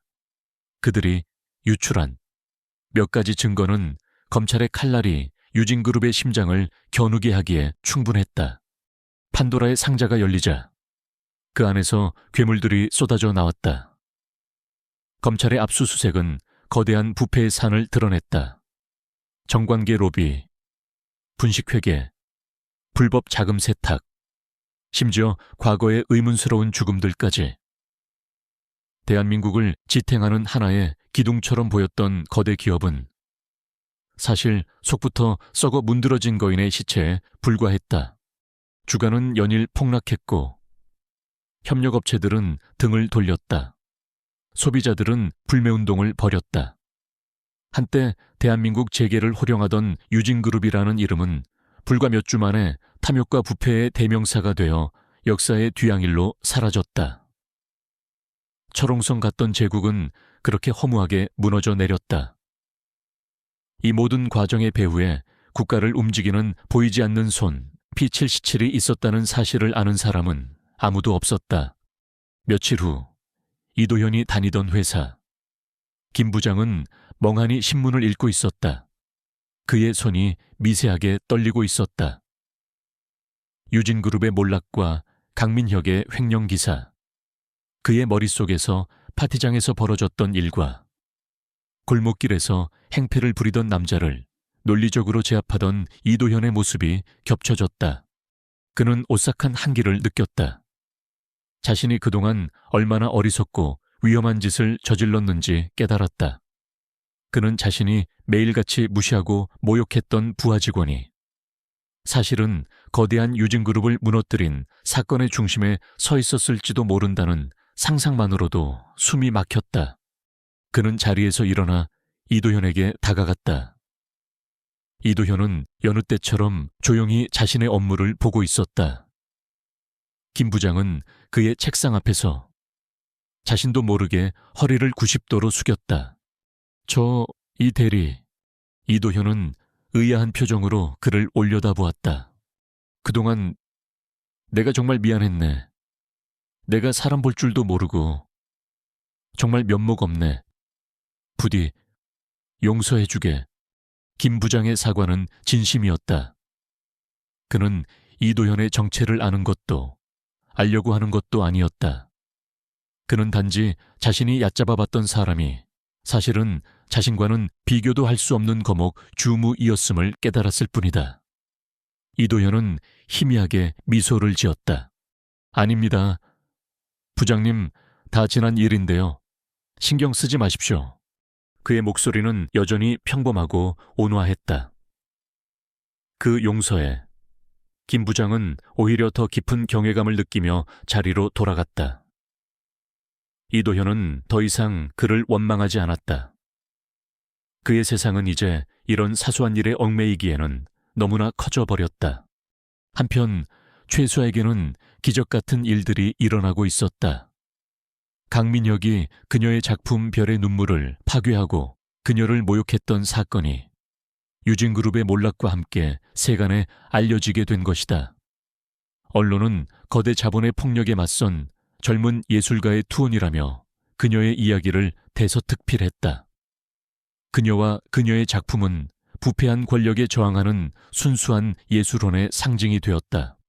사람들은 그녀의 작은 공방으로 몰려들었고 주문이 쇄도했다. 하지만 더 놀라운 일은 그 이후에 일어났다. 어느 날 국내에서 가장 신뢰받는 가치투자 펀드의 대표가 직접 그녀를 찾아왔다. 그는 물론 그림자 부장이 보이지 않는 손을 쓴 결과였다. 최수아 작가님, 저희는 작가님의 재능과 철학의 깊은 감명을 받았습니다. 대표는 정중하게 명함을 건넸다. 저희는 작가님께 단순한 투자가 아닌 파트너십을 제안하고 싶습니다. 작가님의 이름으로 된 독립 브랜드를 론칭하고 모든 창작 활동에 대한 권한을 작가님께 드릴 겁니다. 저희는 그저 작가님의 꿈이 더 넓은 세상으로 나아갈 수 있도록 돕는 바람막이가 되어드리고 싶습니다. 수아는 자신의 귀를 의심했다. 이것은 그녀가 꿈꿔왔지만 감히 상상조차 할 수 없었던 일이었다.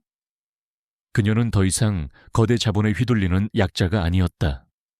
그녀의 재능과 신념이 마침내 세상의 인정을 받은 것이다. 그녀는 눈시울을 붉히며 고개를 끄덕였다. 그녀의 새로운 세상이 열리는 순간이었다. 그날 저녁 이도현과 최수아는 한강변의 한적한 벤치에 앉아 있었다. 그들이 처음 데이트했던, 그들의 소박한 행복이 시작되었던 바로 그 장소였다. 한동안 두 사람 사이에는 말이 없었다. 그저 서로의 손을 꼭 잡고 강물 위로 부서지는 도시의 불빛을 바라볼 뿐이었다. 먼저 침묵을 깬 것은 이도현이었다. 나 할 말이 있어. 수아는 말없이 그의 어깨에 머리를 기댔다. 기다리고 있었다는 듯이. 나는 평범한 회사원이 아니었어. 짐작했겠지만 그는 처음으로 자신의 이야기를 꺼냈다. P77이나 야누스 같은 이름은 말하지 않았다. 하지만 그는 국가를 위해 일하는 특별한 조직에 있었고 그곳에서 너무 많은 피와 폭력을 보았다고 고백했다. 그는 그 삶에 지쳤고 모든 것을 버리고 평범한 삶을 살고 싶었다고 말했다. 바로 그녀와 함께하는 삶을. 그래서 연기했어. 어수룩하고 능력 없는 사람처럼. 그게 내가 너와 함께 평화를 누릴 수 있는 유일한 방법이라고 생각했어. 하지만 내가 틀렸어. 내 과거는 내가 원한다고 해서 사라지는 게 아니었고 결국 너를 위험에 빠뜨렸어. 그의 목소리가 자책감으로 가라앉았다. 그날 밤 공방에서 내가 폭력을 썼던 건 훈련된 본능이었어. 하지만 파티장에서 그리고 폐공장에서 내가 싸웠던 이유는 달라. 그건 훈련 때문이 아니라 너를 잃고 싶지 않았기 때문이야.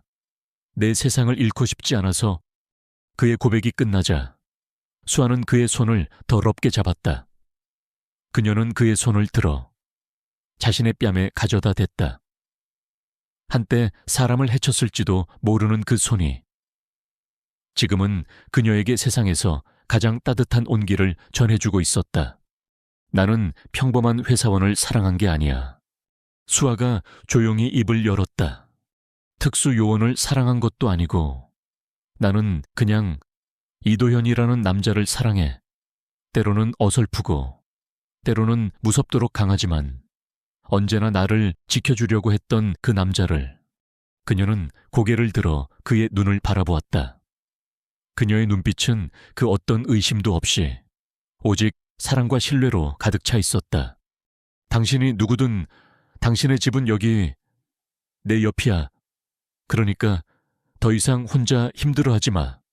그녀의 말에 이도현의 마음을 짓누르고 있던 마지막 어둠의 조각이 녹아내렸다. 그는 수아를 자신의 품에 가득 안았다. 그는 비로소 진정한 평화를 찾았다.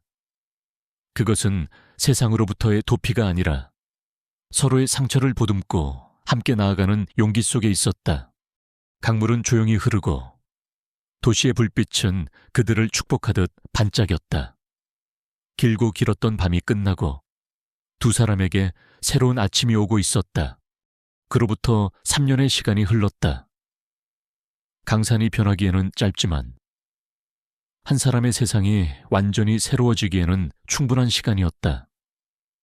잿더미가 된 유진그룹의 터 위로는 새로운 빌딩들이 들어섰고 사람들의 기억 속에서 강민혁이라는 이름은 서서히 잊혀갔다. 이도현은 더 이상 P771의 요원 야누스가 아니었다. 그는 명예롭게 조직을 떠났다. 그의 마지막 임무는 자기 자신과 사랑하는 사람의 평화를 되찾는 것이었고 그는 그 임무를 완벽하게 완수했다. 이제 그는 제네바에 본부를 둔 국제 비정부기구의 안보 수석 팀장이었다. 전 세계의 분쟁 지역에서 진실을 취재하는 언론인이나 독재 정권에 맞서 싸우는 인권 운동가들을 보호하는 것이 그의 새로운 임무였다. 그는 여전히 자신의 특수한 기술을 사용했지만 이제는 파괴가 아닌 보호를 위해 어둠이 아닌 빛을 위해 그 기술을 사용했다. 어느 날 오후 그는 자신의 사무실에서 화상회의를 하고 있었다. 모니터 속에는 남미의 한 국가에서 정부의 비리를 폭로하다 신변의 위협을 느끼고 있는 젊은 여기자가 있었다. 그들이 제 집 주변을 셔틀처럼 맴돌고 있어요.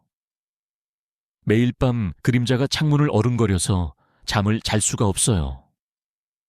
너무 두렵습니다. 기자의 목소리는 공포로 떨리고 있었다.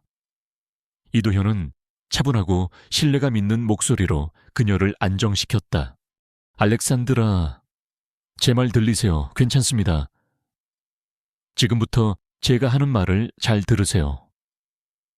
당신의 집 구조를 기준으로 가장 안전한 대피로 3군데를 확보했습니다. 그리고 저희 현지 요원이 20분 내로 당신과 접촉할 겁니다. 그는 붉은 나비라는 암호를 말할 겁니다. 그를 따라 저희가 마련한 안전가옥으로 이동하세요. 그의 목소리에는 사람을 안심시키는 힘이 있었다. 그는 더 이상 사람을 위협하는 법이 아닌 사람을 살리는 법을 말하고 있었다.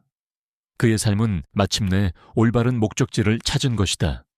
같은 시각 서울 최수아의 주얼리 브랜드 수아는 국내를 넘어 세계적인 명성을 얻고 있었다. 그녀의 디자인은 단순한 아름다움을 넘어 역경을 이겨낸 강인함과 진실함의 상징으로 여겨졌다. 오늘 그녀는 자신이 설립한 수아재단의 제1회 신진 디자이너 시상식에 참석해 있었다. 재단은 재능은 있지만 가정 형편이 어려워 꿈을 펼치지 못하는 젊은 디자이너들을 후원하기 위해 만들어졌다. 수많은 플래시 세례를 받으며 단상에 오른 그녀는 대상 수상자인 한 어린 여학생에게 트로피를 수여했다. 여학생은 감격에 겨워 눈물을 흘리고 있었다. 그 모습에서 수아는 몇 년 전 유진그룹의 파티에서 절망하던 자신의 모습을 보았다. 그녀는 마이크를 잡고 입을 열었다. 저는 한때 세상의 모든 문이 제 앞에서 닫혔다고 생각했던 적이 있습니다. 제 꿈과 영혼이 산산조각 났다고 믿었습니다. 하지만 여러분, 부서진 조각들이 더 날카롭게 빛날 수 있다는 것을 기억하세요. 그녀의 시선은 객석에 앉은 젊은 디자이너, 지망생들을 향해 있었다. 여러분의 재능을 의심하지 마세요. 세상의 편견과 몰이해에 굴복하지 마세요. 가장 어두운 밤에 별은 가장 밝게 빛나는 법입니다. 여러분 자신이 바로 그 별이 되세요. 마음껏 빛나세요. 저희 수아재단이 여러분의 밤하늘이 되어드리겠습니다. 진심이 담긴 그녀의 연설에 우레와 같은 박수가 터져 나왔다. 그녀는 더 이상 누군가의 보호를 받는 존재가 아니었다. 이제 그녀는 자신의 빛으로 다른 사람들의 길을 밝혀주는 등대 같은 존재가 되어 있었다. 그리고 다시 1년이 흘렀다. 서울근교의 작은 타운하우스, 따스한 햇살이 쏟아지는 정원이 딸린 아담하고 예쁜 집이었다. 이도현과 최수아의 새로운 보금자리였다. 정원 한쪽의 흔들 의자에서 수아는 동화책을 읽고 있었다. 제법 불러온 배가 그녀가 곧 엄마가 될 것임을 알려주고 있었다. 그녀의 얼굴에는 세상의 모든 평화와 행복이 담겨 있었다. 그 옆에서 이도현은 땀을 뻘뻘 흘리며 아기 침대를 조립하고 있었다. 한때 세계에서 가장 위험한 인물들을 상대했던 그의 손은 이제 작은 나사와 나무판 앞에서 쩔쩔매고 있었다. 그는 설명서를 몇 번이나 뒤적이며 엉뚱한 곳에 나사를 박았다가 다시 풀기를 반복했다. 그 모습은 과거 회사에서 커피를 쏟던 어설픈 이 대리의 모습과 꼭 닮아 있었다. 수아는 그 모습을 보며 소리내어 웃었다. 오빠, 그냥 전문가 부를까? 그러다 우리 아기 태어나기도 전에 침대가 무너지겠어. 아니야, 거의 다 됐어. 남자의 자존심이라는 게 있잖아. 이도현은 투덜거리며 다시 망치질을 시작했다. 그의 얼굴은 진지했지만 입계는 행복한 미소가 걸려 있었다. 마침내 삐걱거리는 아기 침대가 완성되었다. 그는 뿌듯한 얼굴로 자신의 작품을 바라보다가 수아의 옆에 다가와 앉았다. 그는 조심스럽게 그녀의 배에 손을 얹었다. 손바닥 아래로 새로운 생명의 작은 태동이 느껴졌다. 그는 수아의 어깨를 감싸 안고 그녀의 이마에 입을 맞췄다. 그의 시선이 거실의 책장 한편으로 향했다. 그곳에는 작은 유리상자 안에 낡은 P77 동전이 놓여 있었다. 그것은 더 이상 그의 어두운 과거를 상징하는 족쇄나 복수를 위한 무기가 아니었다. 그것은 가장 혹독했던 겨울을 이겨내고 가장 눈부신 봄을 맞이하게 해준 하나의 이정표였다. 잊어서는 안 되지만 더 이상 얽매일 필요도 없는 그의 삶의 일부가 된 소중한 역사였다. 그는 다시 수에게로 시선을 돌렸다. 그녀의 눈과 마주쳤다. 두 사람의 눈빛 속에는 그 어떤 말보다 더 깊은 사랑과 이해, 그리고 다가올 미래에 대한 무한한 희망이 담겨 있었다. 그는 마침내 그가 원했던 모든 것을 얻었다. 평범하지만 평범하지 않은 지극히 특별한 행복. 그의 두 번째 봄은 이제 막 시작되고 있었다. 오늘 이야기가 흥미로우셨다면 좋아요와 구독 버튼을 눌러주세요. 여러분의 클릭 한 번이 저 이야기꾼에게는 새로운 이야기를 창조할 수 있는 가장 큰 힘이 됩니다. 다음에는 더욱 흥미진진하고 감동적인 이야기로 돌아오겠습니다. 알림 설정을 켜두시면 다음 이야기의 첫 번째 증인이 되실 수 있습니다.